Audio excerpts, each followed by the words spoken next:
first question's for Lizzy. I want to ask you, how did you work on bringing a fresh perspective to a character that has already been portrayed on the big screen? A lot of that work was done for me with the writing and with all of the prep that Alex Cunningham did, the showrunner did, before even sending out the script to actors. Our assignment felt very different on this than in the film. We wanted to examine, I'll just say the Alex side of it, but we wanted to try to understand her. If we couldn't forgive her or completely exonerate her, just to try to understand the series of events that would get a person to the place that we find our Alex in a few times over the course of the series, that would make those actions feel like the justifiable actions in her own mind. And we had a lot more time to explore that. We talked a lot about mental illness. We talked a lot about generational trauma and the kind of parent that would be the worst kind of parent for somebody like Alex is the parent that she got in her father.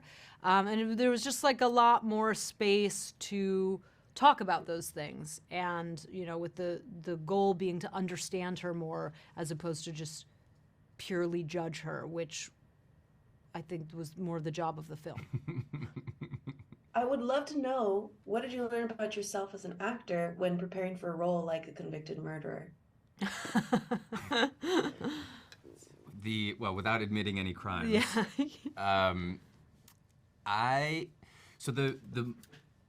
This gives nothing away because it's in the trailer. So obviously there is a portion of the story that is told in the future from the main event, right? And so that's a future that involves Dan having been convicted of a crime, whether or not he actually did that crime. So to me, the hardest part was when he's in that situation, he essentially cuts himself off from all of his family and friends. And as a father, the hardest thing for me to understand about the Dan character was the ability to just, like, how do you make the choice to cut yourself off from even more than your wife, from your daughter? And that was, like, it was the examination of that question that led me to the understanding of what the series actually is for Dan, because it's all about a man who is incapable of taking accountability for himself, right? So he keeps on making bad decisions because he doesn't want to actually deal with the fact that he is the kind of person who can step out on his wife, and he is the type of person who can lie about it. And so because he can't be accountable to that, he creates all of this additional chaos. And the person that is ultimately the blameless victim in this, as much as his wife is as well, is his daughter, right? His primary function as a human being is to provide guidance and leadership to his child, and he fails in that spectacularly, which leads us to a scene towards the end of the season between the father and the daughter, where he finally, and for the first time, is able to understand what accountability in front of her looks like, and is able to provide that for her. And that, to me, is the culmination. So what did I learn about myself? I don't know, don't kill anybody, I think is first thing, but the character for me is just an examination of, like, why do we make the poor choices that we make, and why can our ego not let go of our self-image sometimes in order to be able to admit one bad thing and not turn it into, like, 10 bad things that take on a life of their own. My first question's for Amanda. What drew you to the role of Beth, and how did you prepare?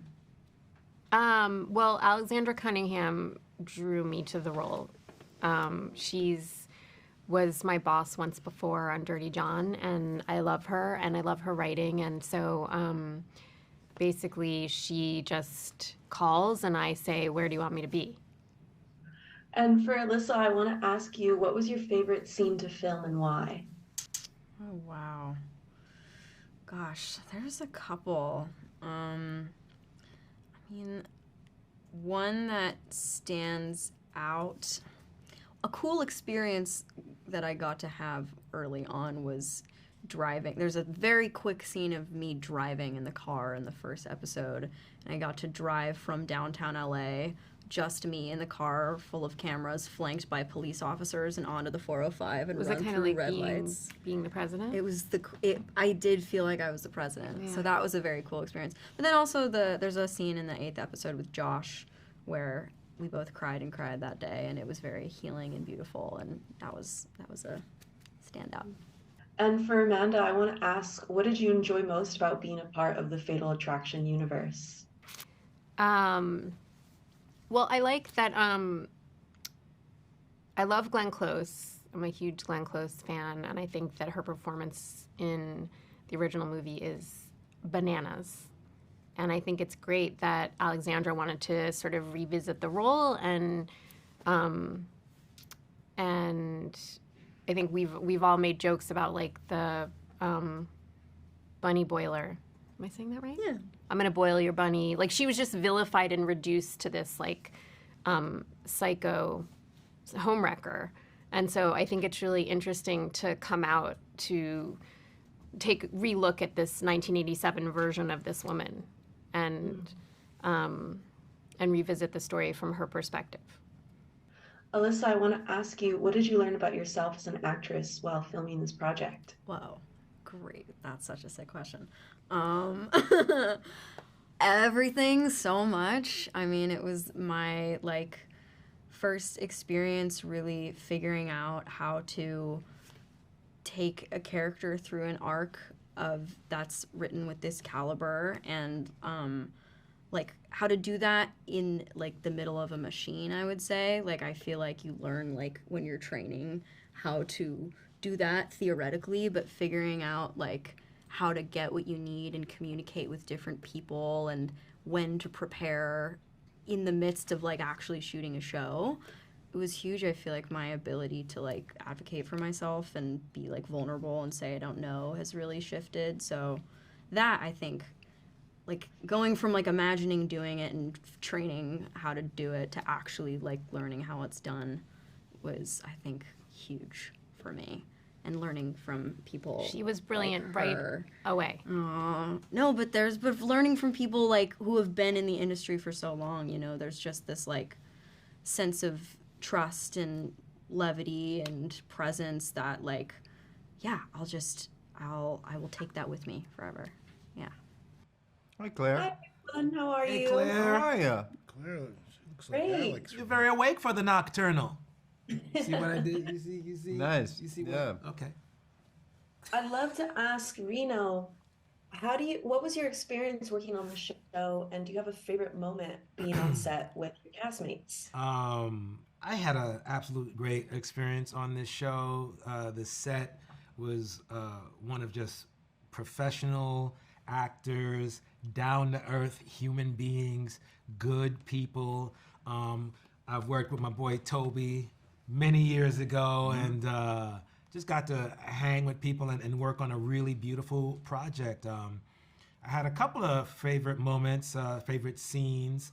I think we talked about, working with Toby as seen by a taco truck. And by the way, those tacos were amazing. They were really like, good we weren't tacos, faking yeah. it. Yeah, they were good. So that I think that's why the scene came out so well. So Yeah. that was a favorite scene of mine. Yeah. Taco truck where they try to profess Dan's innocence, and I was just enjoying my tacos. Ryan, I would love to hear from you about what did you learn about yourself as an actor while filming? Oh yeah, patience. You know, patience. I know I keep saying, because the answer's the first time for you, but we've been asked some not the same questions, but I'm thinking more about Arthur now that I'm here, sitting even refreshing my thoughts, and it's like, the restraint. I mean, we're all gonna look in the mirror one day and see our parents, right? Whether we like it or not. My father had no patience, and I inherited that. And it's like, oh, okay, so now Arthur does, he has a lot. And that was like a beautiful challenge, And yeah. Toby, I would love to hear from you about how do you prepare to go on set and get into character? What's your process like? I grew a mustache. And That was yours? that was mine. It's a real mustache that I grew out of my face. And that It's funny. I mean, I'm joking about it, but it does a little bit of a thing because I usually don't walk around with a mustache. But having that sort of cop mustache, it makes you feel a little bit differently about the world. Yep. I'm not sure how, and the rest of it was luck. Yeah. I just put my glasses on because this girl, she looks like Lizzy, right? From here? No? Yeah, I don't have my glasses on either. You're sort of a Lizzy Caplan-esque character, Yeah, aren't yeah, you? yeah. Sorry to interrupt. I just I think I'm looking Oh, at Alex. okay. But you know, it's so interesting you talk about the facial hair because I had no facial hair. Yeah. Yes, I usually walk around with a goatee or a beard or something, Yeah. so it definitely makes you feel more official with the suit and like clean shaven for me. Yeah, man.